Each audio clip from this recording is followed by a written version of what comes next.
Amazon mi ha appena consegnato questo cofanetto del Signore degli Anelli, che è più o meno l'equivalente divisa in tre volumi, del grande volumone dedicato al 60° anniversario del Signore degli Anelli. In teoria, dico in teoria, poi vedremo le differenze, eh, dovrebbe essere più o meno la stessa cosa. L'unica differenza è che invece di avere un unico volume, come per esempio questo qua, io questa è una vecchia versione del 92, si trova diviso in tre volumi e quindi è molto più semplice e agevole la lettura. Il cofanetto è leggermente distrutto, Amazon me l'ha consegnato così. Ora dovrebbe mandarmi la versione sostitutiva, però nel frattempo utilizzo questo. Quindi cercando di non distruggerlo del tutto, cercherò di mostrare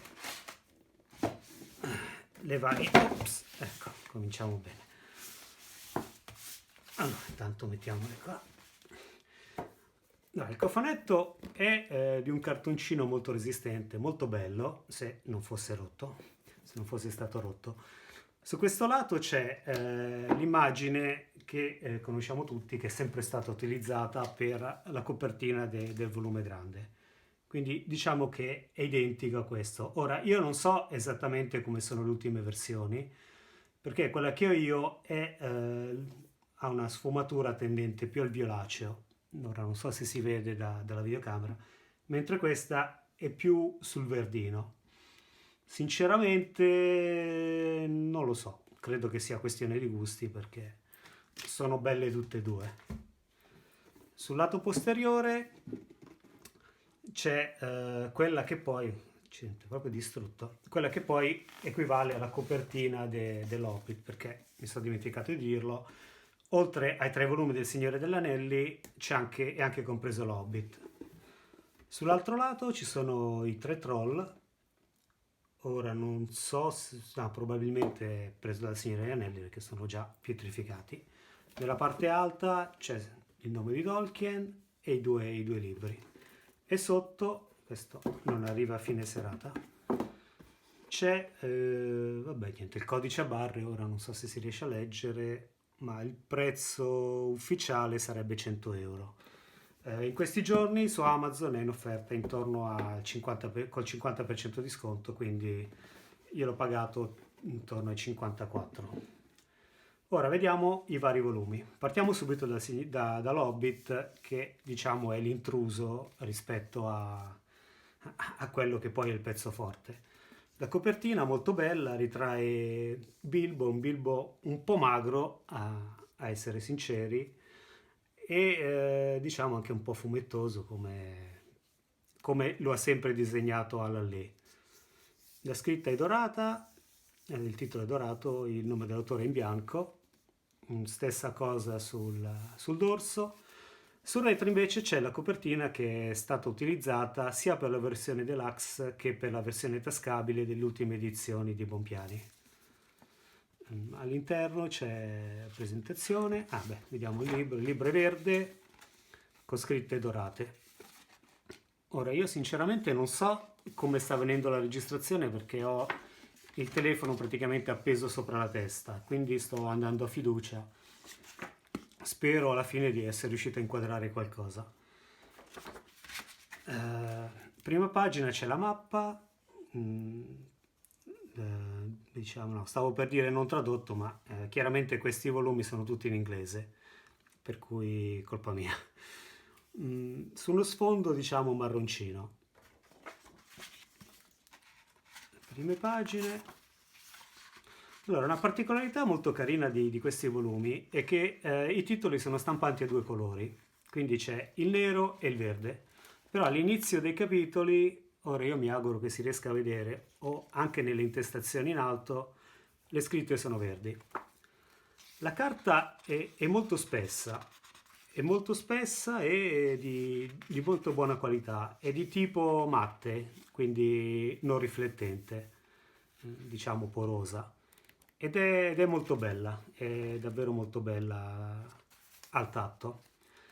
Anche le immagini sono stampate sulla stessa sul stesso tipo di carta. L'unica differenza è che mentre le pagine normali sono un po' gialline, diciamo un cream, Le pagine dove vengono stampate le immagini sono in bianco, sono molto più bianche, come si può vedere. La cosa strana è che invece sul lato opposto hanno lo stesso color crema del testo normale. All'inizio dell'intestazione, molto carina, ci sono dei bozzetti, vediamo se ne prendo uno, diciamo in vari stili, quindi può essere a tutta pagina oppure solo un bozzetto. E diciamo che la particolarità di questo libro finisce qua. C'è un nastrino per segnare il punto, che è anche lui in verde, quindi riprende un po' i colori tematici del libro. Altre mappe, eccola qua, alla fine c'è la mappa delle terre selvagge in due colori, è tutto in nero, ora immagino che non si riesca a vedere da cellulare, mentre tutte le scritte sono in blu, cosa che per esempio non ho fatto caso. Scusate, tolgo questo perché sennò mi fa impazzire. Mettiamola qua sotto. Ah no, anche qua in due colori, diciamo alcune scritte, il Rurico, il Smaug e l'entrata segreta sono in rosso. Altre particolarità non ci sono. La qualità del libro sembra ottima, è davvero un piacere tenerlo in mano e direi che per l'Hobbit è tutto. Passiamo ai tre del Signore degli Anelli.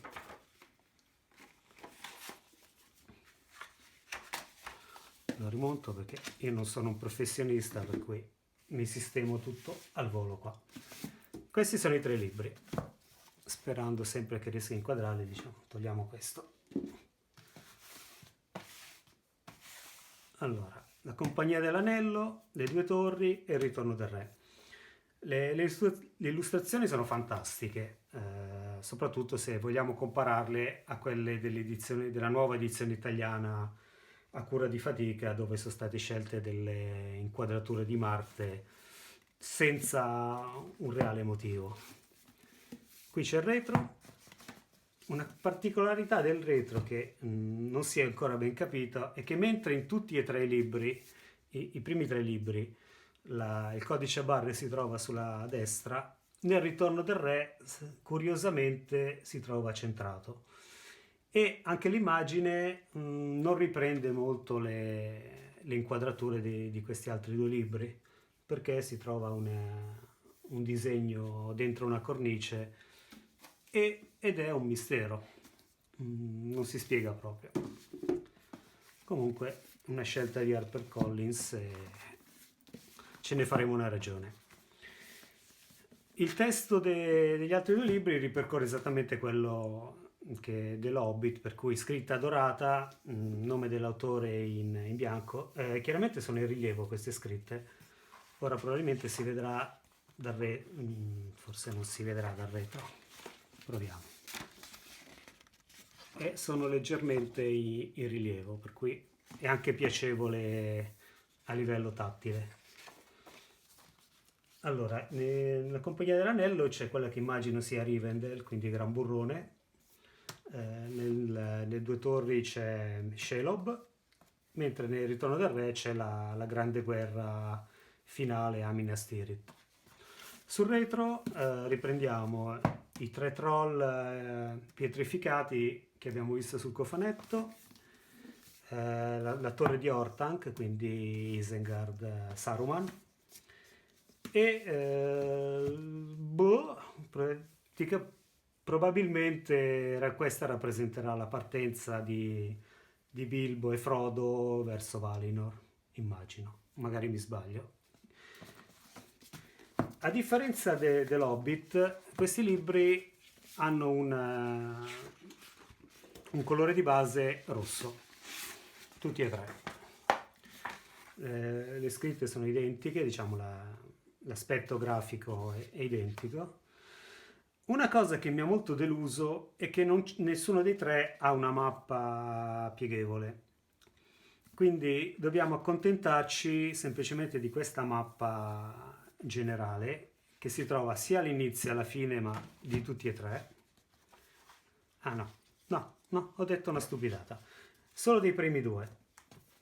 all'inizio e alla fine dei primi due si trova una mappa generale della Terra di Mezzo, mentre nel terzo libro si trova, solo all'inizio però, si trova la mappa di Rohan, Gondor e Mordor disegnata da Christopher. Quindi diciamo non ci avevo fatto caso a questa particolarità. Per il resto diciamo che è sostanzialmente identico alla versione in un unico volume del 60° anniversario, con la differenza che per esempio questa figura che rappresenta un Nazgûl in volo, sulla versione del 60° anniversario si trova su 3 pagine, quindi si apre una pagina ripiegata e si vede l'intera scena che mostra tutto il paesaggio, mentre invece in questo caso è soltanto su una pagina sola. Non ci sono pagine pieghevoli, quindi tutte le illustrazioni, tutte le mappe si trovano eventualmente su 2 pagine. C'è la mappa della contea che l'ho intravista da qualche parte perché non era proprio all'inizio. Vediamo se la trovo, sempre sperando che... Ah, eccola qua. È in 2 colori anche questa, diciamo, senza infamia e senza lode. Diciamo, piccolina, molto piccolina, avrei preferito che magari fosse un po' più grande o su 2 pagine o comunque su una pagina ripiegata. Mi piace molto invece questi titoli a 2 colori. Rendono il libro più vivo, meno monotono, più vibrante. E proprio in contrapposizione all'Hobbit che li aveva verdi, questo ce li ha rossi. La carta è lo stesso identico tipo del Signore degli Anelli, quindi è una carta molto spessa, è quasi un cartoncino, non so se si riesce a sentire. Stessa cosa, le stampe non sono su carta lucida come avviene in molte edizioni in un unico volume o comunque deluxe, ma è lo stesso tipo di carta.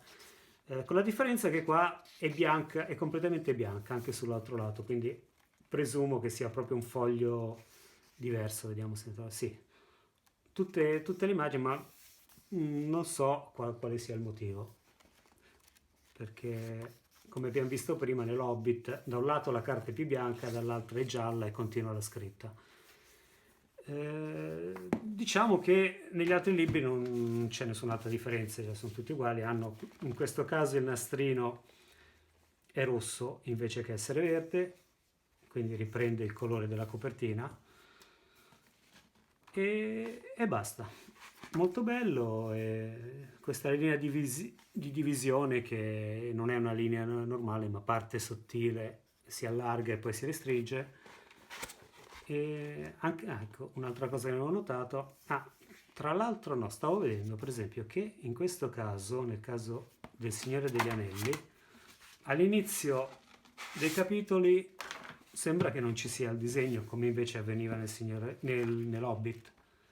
No, qui è completamente bianco, quindi ci sono anche pochissime immagini. Però vabbè, diciamo che alla fine le immagini di Alan Lee del Signore degli Anelli sono sempre quelle, sono credo una 50. E direi che in linea di massima mi sembra ci siano tutte. Vediamo anche il terzo. Questa è l'unica particolarità, in effetti è un po' strano perché tutti gli altri libri hanno una sola mappa, mentre questa ha solo questa diversa. Probabilmente sarebbe stato meglio mettere entrambe le mappe anche sugli altri, specialmente sul secondo, quando i protagonisti cominciano ad arrivare. E basta. Il font non è gigantesco, però si legge molto bene. Ora io vorrei fare una velocissima comparazione con la versione in un unico volume. Ripeto, io non ho l'ultima, la mia è credo del 1992, però è un'edizione che ho sempre trovato molto elegante, che è telata, diciamo, questa telata vera, cioè si vede che è vera tela, mentre queste altre è una telata, diciamo, un po' plasticosa, quindi non lo so, tipo plastica. Ecco. Le pagine di questo sono molto sottili, ma generalmente sono sempre molto più sottili quelli in un volume unico, altrimenti diventerebbe alto come un palazzo. Vediamo i font, anzi facciamo proprio un confronto scientifico. Prendiamo una pagina, vediamo se trovo quella con l'iscrizione dell'anello, che era nel secondo capitolo, quando Gandalf, eccola qua, mostra la scritta dell'anello a Frodo. Allora, vecchia foresta, Shadow of the Past, anzi facciamo anche un veloce confronto dell'immagine. Ora ripeto, non so quanto buona sia la qualità d'immagine di una versione del 92, però diciamo che questa è molto più scura, ma probabilmente dipende anche dalla carta, perché questa è una carta porosa, questa è una carta fotografica e quindi risulta molto più scura, anche se devo dire che i dettagli si notano. In tutta sincerità io preferisco questa versione, perché è un acquarello e i colori si notano molto meglio, specialmente le sfumature in questa zona. Qua viene, diciamo, tutta una cosa un po' rossiccia e un po' impastata, quindi probabilmente a livello qualitativo la versione in unico volume è forse, ripeto, per quanto riguarda le immagini più bella, più curata. Questa è la scritta dell'anello, rosso, risalta molto bene. I font sono più piccoli, ma in realtà è anche più piccolo il formato dei libri, quindi sicuramente più agevole da leggere, forse un po' più scomodo per il fatto che i font siano più piccoli. Noto che ci sono anche dei cambiamenti, per esempio qui l'iscrizione dell'anello è allineato su una riga, qui invece viene leggermente traslato. Però devo dire che sostanzialmente è la stessa, perché vedo che iniziano con la stessa parola e finiscono con la stessa. Quindi sostanzialmente ci sono gli stessi caratteri in ogni pagina. Ecco, sono appena stato smentito perché in realtà qua non è il caso. Qui cominciano uguali, the enemy, the tree, me proud. Sì, diciamo che qua è centrata dentro l'inizio di una frase in più, quindi avendo i font leggermente più piccoli, probabilmente in una pagina ci sono più caratteri che nell'edizione di Anna Lee. Basta, direi che sostanzialmente è tutto. Io come potete notare non sono un professionista dei video, ho qui un canale che stava prendendo la polvere, ho tanti libri di e su Tolkien e mi sono detto perché non mettere a disposizione insomma le mie considerazioni o comunque mostrare il contenuto di questi libri, specialmente quelli nuovi, perché un problema mio è che quando esce magari qualche nuova edizione che mi interessa eccetera, non riesco mai a trovare abbastanza informazioni, per esempio il contenuto, il livello delle immagini, la qualità della carta e quindi vado sempre a cercarli su YouTube e raramente riesco a trovarli mai nella nostra lingua. Per cui se questo esperimento funzionerà, probabilmente creerò altri video sempre molto caserecci come questo, in cui cercherò di mostrare insomma tutti i libri che ritengo più interessanti e mostrare tutte le loro caratteristiche. Bene, direi che ho finito, grazie a tutti se siete arrivati fino alla fine, grazie anche se non ce l'avete fatta e avete chiuso al primo minuto e alla prossima.